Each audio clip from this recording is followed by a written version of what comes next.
Hello, YouTube. Yelizaveta Zarubina was rightfully considered a true master of espionage recruitment.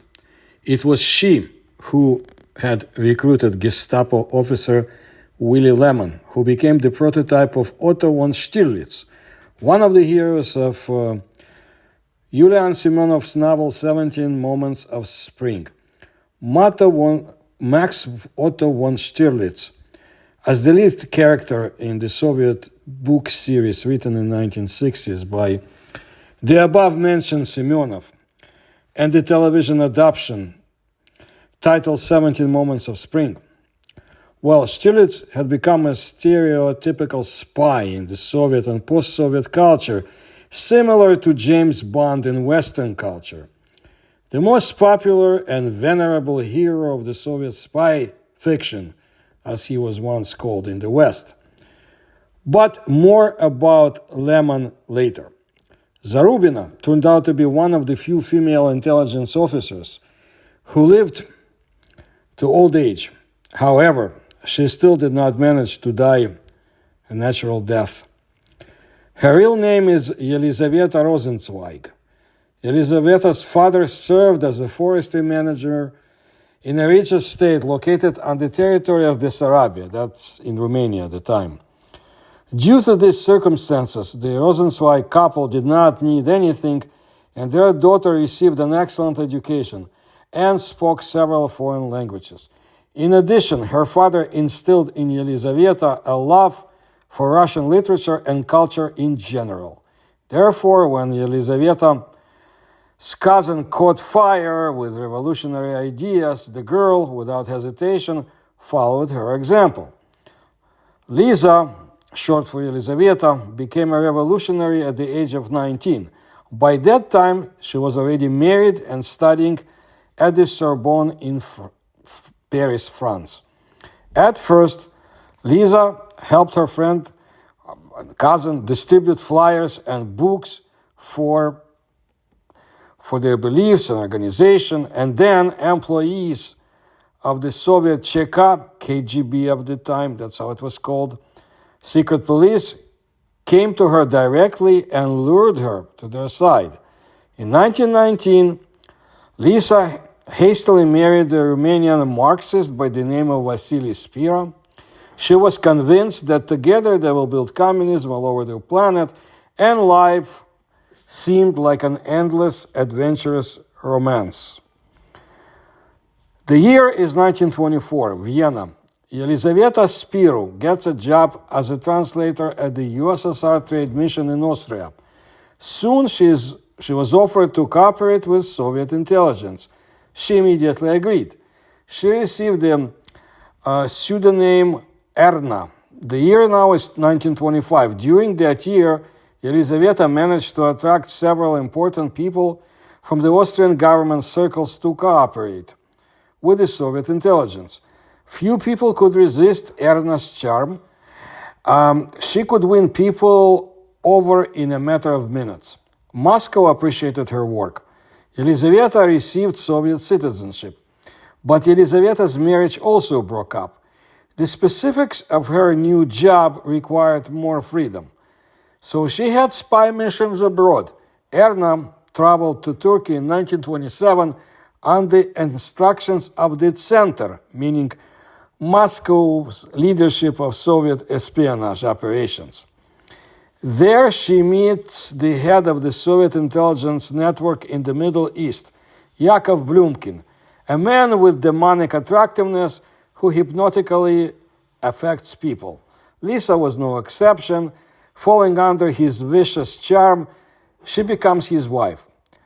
Yakov Grigorievich Blumkin, born in 1898, revolutionary and terrorist, member of the Socialist Revolutionary Party during the Russian Revolution, Soviet intelligence officer later, and statesman and adventurer, one of the heads of the state security agencies of Soviet Russia. Since 1917, he had been a member of the leftist Socialist Revolutionary Party, and since 1920, he joined the Bolshevik Party, the Communists. The resident in Iran, Mongolia, China, India, Egypt, and other countries of the Middle East. A resident spy or resident spy in the world of espionage is an agent operating within a foreign country for extended periods of time. A base of operations within a foreign country with which a resident spy may have liaison is known as station, in English, and rezidentura in Russian. When the United States, what the United States would call a station chief or the head spy, that's known as a resident in Russian. So he worked in the People's Commissariat, meaning Ministry of the Army and Navy. He was an assistant and confidant of Soviet leader Leon Trotsky, who was later assassinated by Stalin's agents in Mexico. In the autumn of 1927, Blumkin was transferred to France on a secret mission. Erna goes with him. Her formal assignment is to teach undercover work. 6 months later, they return to Moscow. A young but already well-established intelligence officer came to her new homeland for the first time. Everything here was new to her. It was breathtaking. The majestic architecture was juxtaposed with nondescript barracks. The crowd was equally dull and exquisitely dressed. The festive motley of slogans and the ingrained grayness on the streets. A land of contrasts. And with what curiosity and interest Russian men looked at her. Not surprising, she is a foreigner. Yelizaveta was hired by the OGPU, or KGB at the time, it had many names, Foreign Department, under the name now of Gorskaya. At the same time, Lisa was made to understand that a relationship with Blumkin was highly undesirable for her. He flaunts his proximity to Trotsky too much. She quickly understood everything, and under the pretext of party differences, she broke up with Yakov. At this time, Vasily Zarubin returns to Moscow. The center considered it inappropriate for him to remain in Finland. Zarubin actively operated to destroy the Russian emigres who were seeking military solutions to get rid of the communist regime in Russia. There were only a few days before their meeting. So in 1928, Elizaveta established a relationship with the Soviet intelligence officer Vasily Zarubin. By origin and education, they were completely different people, but at the same time harmoniously complementing each other. It turned out that their meeting was predetermined from above. When Lisa was born, Vasily was in his 6th year. She was a Romanian national, came from a Jewish family. Her father was the forestry manager of a landowner's estate, and he came from a low-income, large family of ethnic Russian railway worker. Lisa received a brilliant education, a high school, 3 universities in Chernovtsi, Sorbonne, and Vienna. Vasily is a second-grade technical college student. Self-education for him, and then the trenches of the First World War, and then the Russian Civil War. As the Soviet intelligence officer, he worked mainly against the anti-communist Russian military emigres, quite successfully. Now the year is 1928, Moscow, Lubyanka. That's how the headquarters of the KGB was known to be called. She was walking towards him. He saw her big brown eyes. The world had ceased to exist. Yelizaveta Gorskaya imprinted in the mind. And all she heard, by the way, was his name, Vasily Zarubin, because the entire female staff of the OGPU's foreign department looked at him with admiration and awe. An outstanding intelligence officer and handsome man. The young ladies were whispering at the Lubyanka. And now he was standing in front of her, handsome, serious, and a little lop-eared. But what a look he has. The evening of the same day, Slaviansky Bazaar restaurant, jazz is playing in the great hall downstairs. The soloists are a man and a woman, sometimes they sing a duet. In a private room on the second floor, a charming couple is sitting at a table. She listens to him with genuine interest. He talks enthusiastically about the revolution, the Civil War, new cars, and the theater. He invited her to the premiere at the Moscow Arts Theater.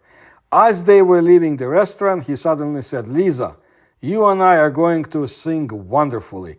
We'll make a great duet.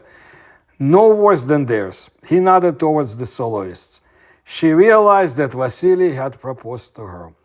Whether this meeting was planned by the Soviet intelligence leadership or was accidental, it makes no difference. The meeting connected the two strands of fate into one for many years. From this moment until the end of their days, they will be known to everyone who is supposed to know as Elizaveta and Vasily Zarubin. Such marriages have always been welcome in the Lubyanka. It was decided to train the Zarubin couple for undercover work abroad. However, the first days of their marriage were overshadowed by a breakup and an extremely unpleasant task for Lisa. The orders came from Yagoda, the chief of the secret police at the time, personally.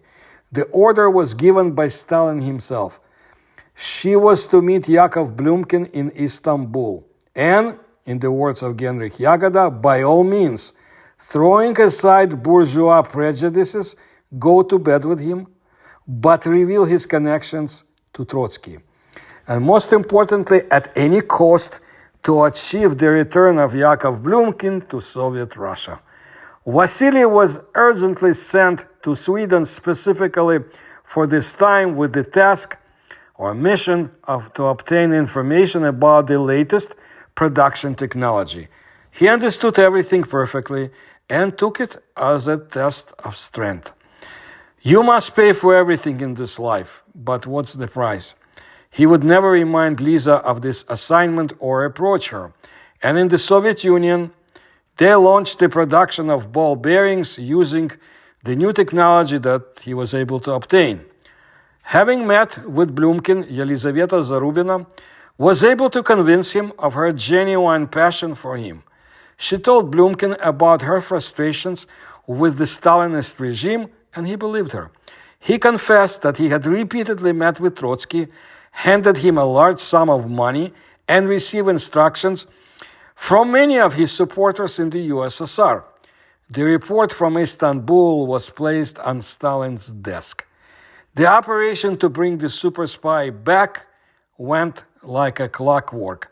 Lisa helped Blumkin to appear in Moscow incognito, but as an experienced intelligence operative, he immediately felt that he was under close surveillance and realized that this was a trap. During the arrest at Elizaveta's apartment, he looked at her sadly and said, "Lisa, but it was you who betrayed me." It is like she had been completely immersed in a pit of feces, was the only thing Lisa said to her husband after completing the assignment. He said nothing. And Yakov Blumkin, as Trotsky's agent, was shot. He was executed 18 days after his arrest. By the way, there were rumors, or maybe it was true, that Gorbachev was going to award him Hero of the Soviet Union order, an award in the waning days of the USSR, but there was no time. Blumkin was a super agent. In my videos about the expedition to the Tibet and search for Shambhala, was basically a Soviet espionage expedition, but under the American flag. I talked about Blumkin, martial arts expert and true Soviet super spy, and his role in this strange endeavor, replete with paranormal undertones. In mid-November 1929, the Zarubins arrived in Denmark, disguised as Czech merchants. This country was chosen for a reason. The situation was calm, the police were not interested in immigrants' affairs, and it was not difficult for the intelligence officers to legalize their, meaning make their presence legal, and correct their passports. However, they did not stay in Denmark. The main target was France, where they had to create an undercover network of agents. The Zarubin-Kochek couple moves to Paris. They quickly settled there. Vasily had a natural talent for mechanics, and he easily got a job at an auto repair shop. The owner, admiring Vasily's skills, invited him to join in a share of and expand the business. Vasily agreed. Now, they were not much different from the respectable bourgeoisie. Vasily's business was booming, and Lisa was reliably playing the role of a housewife. The couple had a son. The boy was named Pierre. Over time, Vasily decided to change his line of work and opened his own advertising company.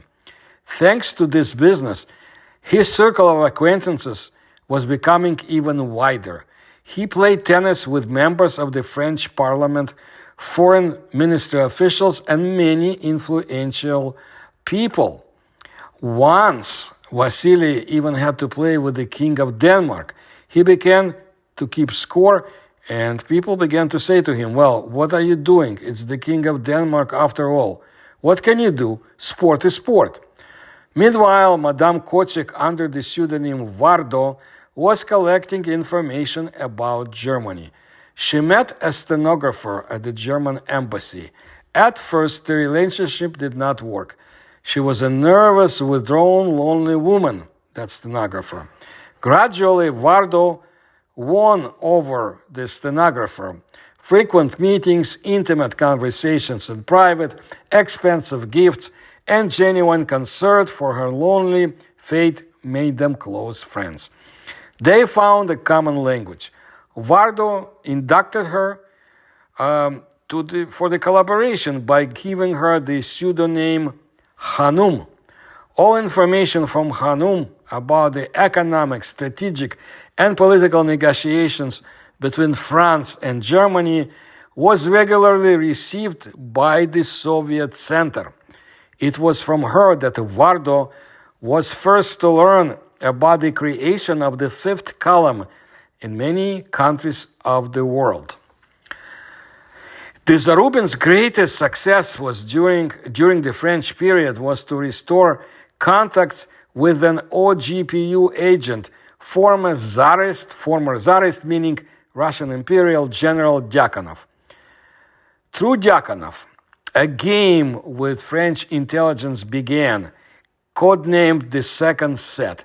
The point was to exchange information between intelligence agencies. The center received information about upcoming actions against the USSR, and the French were informed about the pro-fascist generals and officers among the white emigration, meaning those who had fought against the communists during the Civil War. You can imagine the information the KGB of the time fed to the French, while receiving priceless materials. Well, the gullibility of Western foreign agencies when it came to the USSR is well known. The Zarubins stayed in France for 4 years. It was a relatively quiet period of their lives. In November of 1937, Zarubins were urgently transferred to the United States. Now, that's according to Russian historians. But that's interesting. They managed to infiltrate the ranks of the fifth column. That would meaning the Nazi Germany's fifth column. Soviet intelligence officers have collected irrefutable evidence of the existence of an extensive fascist network of agents in the United States. The FBI and the State Department could only admit this fact. All the information about the actions of the fifth column was placed on President Roosevelt's desk. The mission was completed. The Kremlin was pleased. I have no details of the information that Roosevelt received, but the USSR had many sympathizers in the West who did not know or did not want to know about the arrests and purges and executions in the land of socialist utopia that they helped. In May of 1938, the Zarubins were urgently recalled to Moscow. Rumors reached America that most of the old Chekist, meaning KGB operatives, guard had been removed from their posts, meaning purged, arrested, and worse. The NKVD, KGB of the time, was getting rid of the Trotskyists, who were deeply entrenched there. But the Zarubins were not touched. Only Lisa was fired from the law enforcement agencies. In April of 1940, Lavrentiy Beria, head of the KGB at the time, invited representatives of foreign intelligence to his office, including Vasily Zarubin. In front of everyone, Beria announced that Zarubin was a Gestapo agent. Vasily staunchly denied the accusations for 6 hours. As a result, they believed him. The next day, Lavrentiy Pavlovich Beria's personal car arrived for Yelizaveta. Vasily couldn't find a place for himself. Liza returned late at night, went to the bathroom, and did not come out for an hour. Only the sound of water coming from behind the door. When she got out, she said to Vasily, "We have nothing to fear now. I have been reinstated into the service." Quite possibly, she was forced to fornicate with the chief of the secret police. There were more than rumors regarding this proclivity of his to other men's wives. For a while, the Zarubin tandem broke up. Now they began to work alone. Vasily was sent to China to reconnect with a valuable source, Walter Stennes, Elias' friend, a German military advisor under Chiang Kai-shek. Yelizaveta was sent to Berlin to the USSR embassy. On the instructions of the center, she urgently restored agent connections in Germany that had been lost because of the purges of Trotskyists. Realizing that war could be declared any day now, Yelizaveta did everything possible and impossible so that the network of agents could work effectively in the new circumstances. The war found her in Berlin. Lisa returned to the USSR via Turkey and was in Moscow in September. Vasily had been waiting for her at home for several months. As we know, in 1933, Hitler came to power in Germany. Soviet spies, their continued stay in Germany had become unsafe for them. Undercover agents were being recalled from the country one by one. They were not Aryan enough. The undercover residency actually ceased to exist. The Zarubins were tasked with restoring the entire network of agents in Germany. Lisa was Jewish, and such a task was deadly for her. However, the center was taking a risk.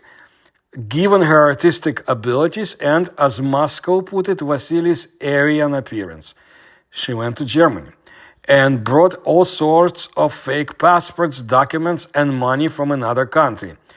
And when they crossed the border, the German border guards of the late 1930s examined it. They had no question and went on down the carriage.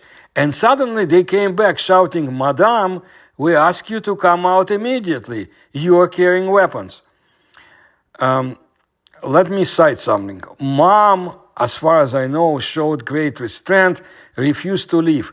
The conversation lasted for several minutes until another border guard came running and said, "Listen, you made a mistake. It's not her. It's an old English woman riding in the next compartment and carrying a pistol with her." And they apologized and left. We called Peter, or as he was called in France, Pierre Zarubin. If the documents had been found, the entire German network of agents, meaning Soviet agents in Germany, could have failed. Being thrown into Nazi Germany was a tough test of professional aptitude for her. The rest of the intelligence agents were rushing to get out of there. It's clear that no one wanted to work in Germany because after Hitler came to power, there was an extremely tough counterintelligence regime. The population massively sympathized with the regime, helped counterintelligence. That is, it was extremely difficult to work there. According to Alexander Kolpakidi, Russian writer, quite famous one, specializing in espionage subjects, it was especially difficult for Jews, whose extermination campaign was launched by Hitler. Zarubina was on the verge of life and death every day. She is Jewish, it was obvious to the naked eye, and at the same time she worked successfully. In fact, this person was walking on a tightrope or on the edge of a blade, explained Igor Atamanenko. And I'll talk about him later. People who were convinced of espionage, who were convicted of espionage, were executed there.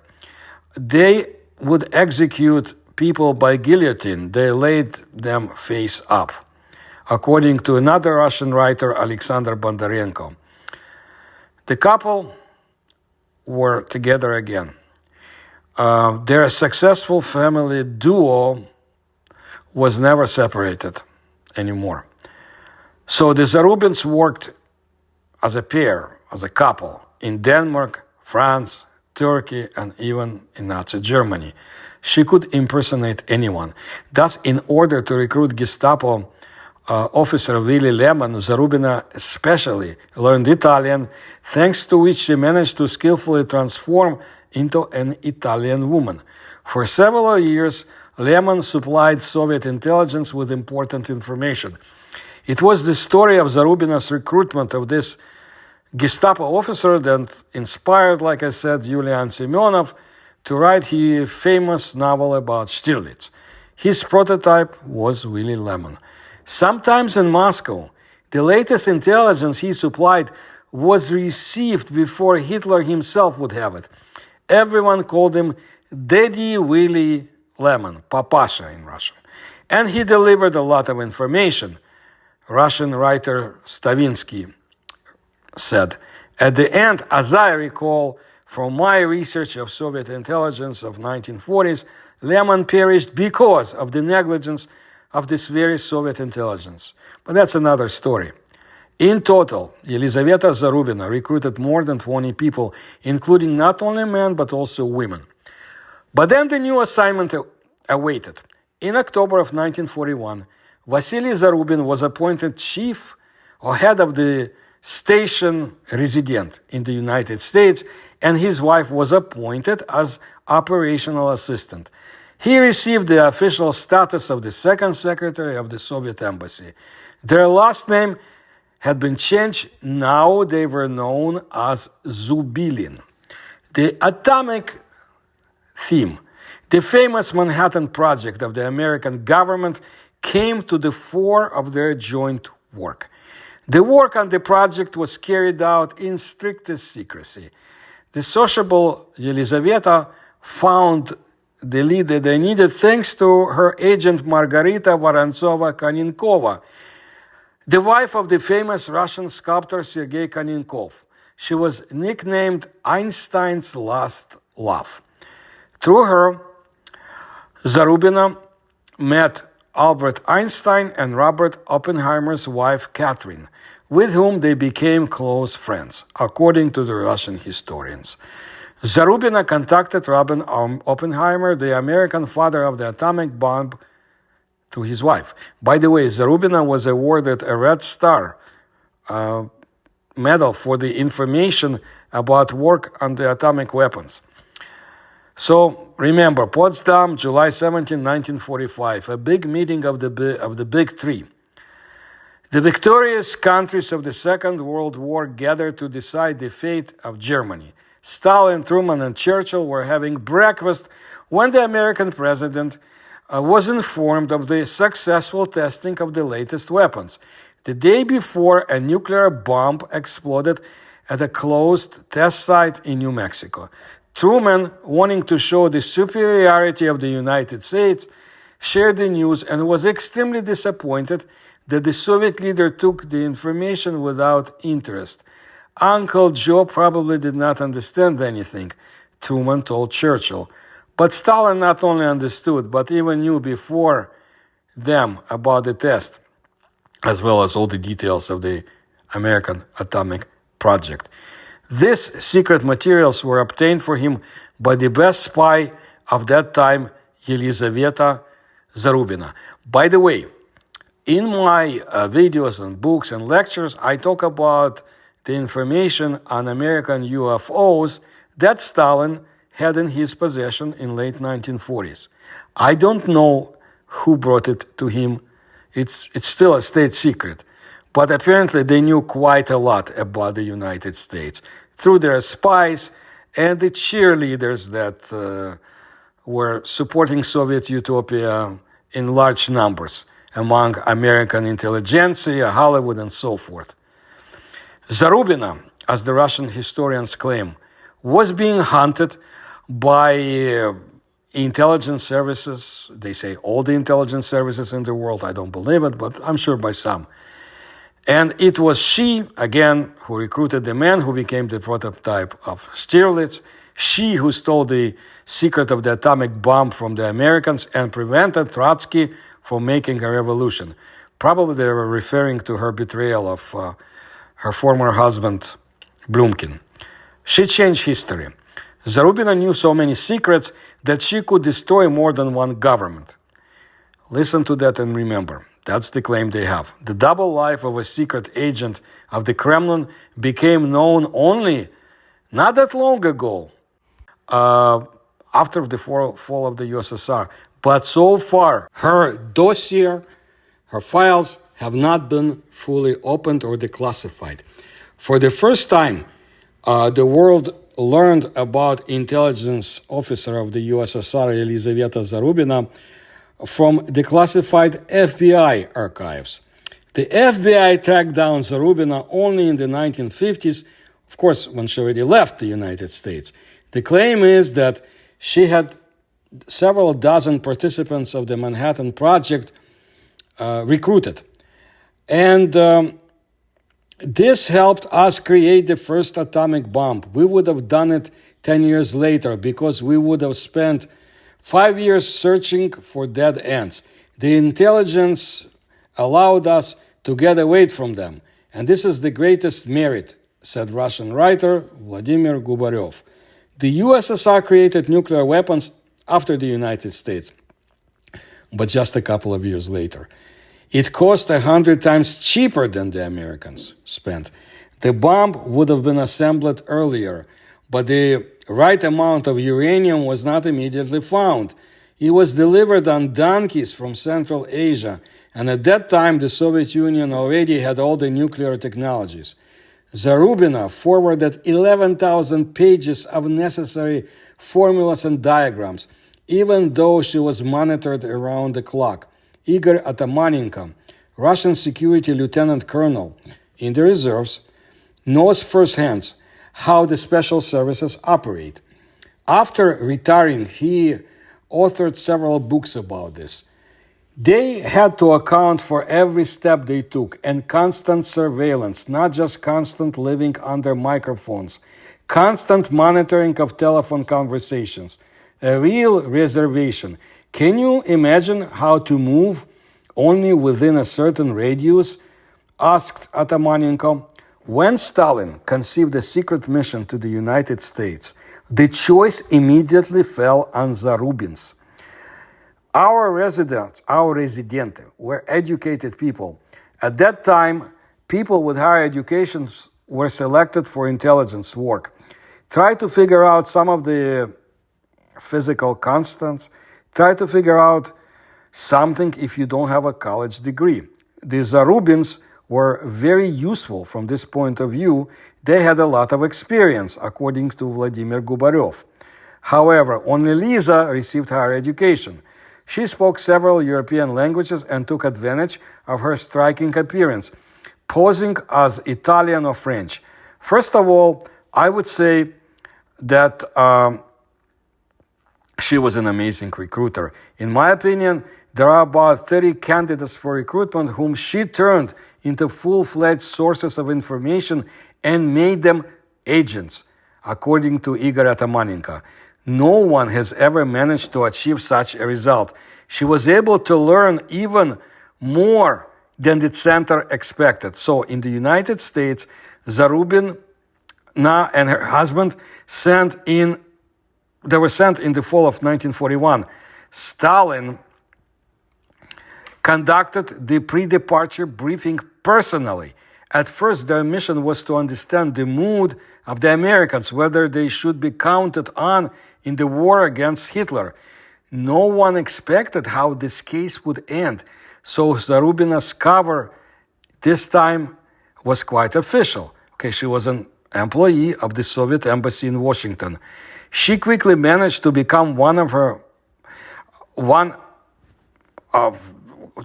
accepted in the high society. She was very educated, very lively. She had such an inquisitive mind.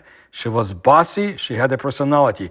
That is, she gave the impression of a strong person to the interlocutor. And at the same time, she was flexible and cunning, according to the historian and author Alexander Kolpakidi. Pyotr Zarubin knows little about his mother's work. She left almost nothing behind, and she didn't like to talk about what she was doing. He found out who she was many years later. When he combined this information with his childhood memories, he realized what was really going on. When they lived in America, he was only 13 years old. My father had a car, an old American pre-war Buick, but it was powerful enough. And he drove this Buick, as they say. I do not know where he went. Of course, he didn't tell me. Well, to work, he would say. We call it going to work. And he asked me, come out, run around the house, down the alley, back and forth. There is some kind of car where young people are sitting watching. I would go out and say, yes, Dad. There's a car around the corner. There is two or something like that. I learned to detect this, recalled Pyotr Zarubin. To get away from the tail undercover pursuers tailing them and not arouse suspicion, the husband, Vasily Zarubin, pretended he was going for a ride with his family, and he dropped his wife off at a small railway station.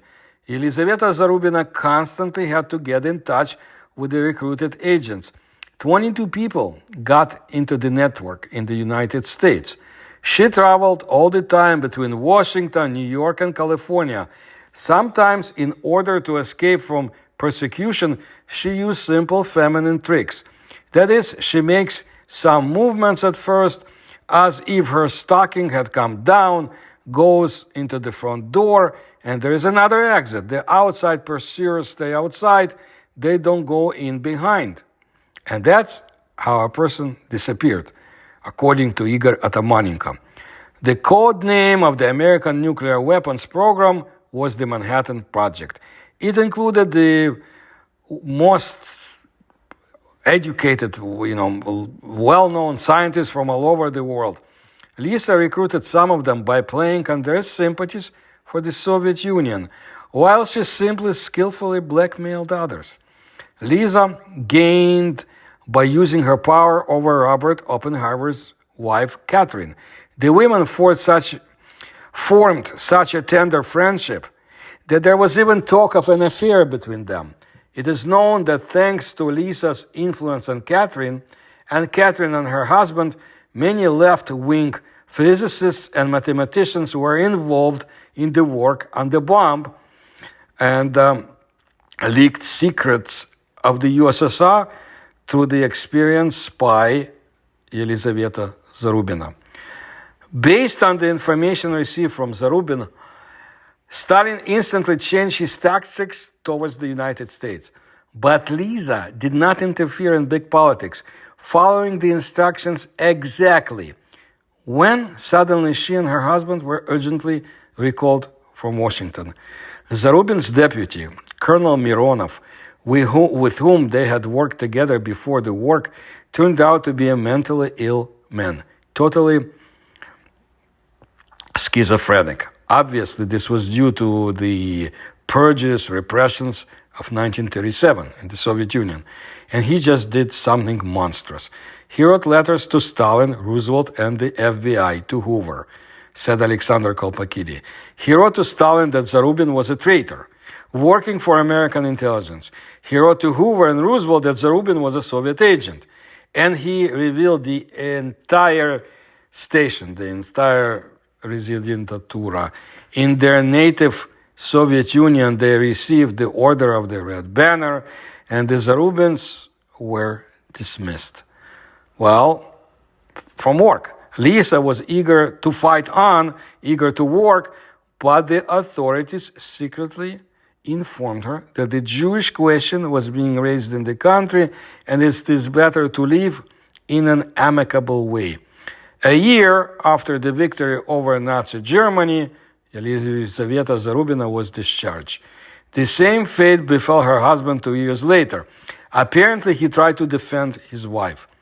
And Yelizaveta Yulievna Zarubina managed to get a job in the Ministry of Internal Affairs, but after Beria's disgrace, the brilliant recruiter was fired. Until the end of his days, Vasily Zarubin was engaged in training younger personnel and writing special literature for future intelligence officers. Zarubina outlived her husband by 13 years. She died in 1987 at the age of 87. Except the old spy did not die in her bed. Her death turned out to be, as the Russian writers put it, ridiculous and strange. Yelizaveta Zarubina was hit by an ordinary regular bus on the road in the capital. She died in the spring of 1987 in the center of Moscow. In official publications, many details of the biography of this spy are either inaccurate or completely absent. Her death went unnoticed. It was only in the early 1990s that Russian President Boris Yeltsin posthumously awarded her the Order of Merit for the Fatherland. This happened after the Americans started talking about the Russian intelligence officer Zarubina, to them a modern-day Mata Hari. The only reliable thing is that she received the rank of lieutenant colonel, which is rare for the special services, meaning law enforcement, espionage, and so forth. After all, she is a woman and an immigrant to the USSR. But unlike such luminaries of Soviet intelligence, also foreigners, as Richard Zorge and George Blake, Yelizaveta Zarubina had never failed. Yelizaveta Yulievna Zarubina is considered correctly to be the biggest of the Soviet undercover intelligence officers of the 1920s, 1930s, and 1940s. She was remembered for her successes in the difficult secret work that she led. And plus, she was remembered for the scale of her personality, said Alexander Kolpakidi. So, Zarubina Yelizaveta Yulievna, born in 1900. Pseudonyms: Erna, Gorskaya, Kochek, Varda, Zubilina. Lieutenant Colonel, 28 years in the state security agencies, 21 of them abroad, 13 in undercover conditions. She was awarded the Order of the Red Star, medals, and the badge honorary worker of the Cheka GPU, meaning of the KGB. Was she killed because of her knowledge? What would she have that would alarm someone 40 years after she returned to the USSR from the United States? I do not know, and after 30 years now that she perished, who would know? The secrets, they remain secrets. That's what I wanted to let you know today, and I will bring you more stories from the world of Soviet intelligence and related subjects, of course the paranormal, and also the history of the Russian and Soviet weapons. And if you like my research, please support me to the links you will find in the description to this video. Please subscribe to my channel and hit notification button. Thank you for your attention to my work.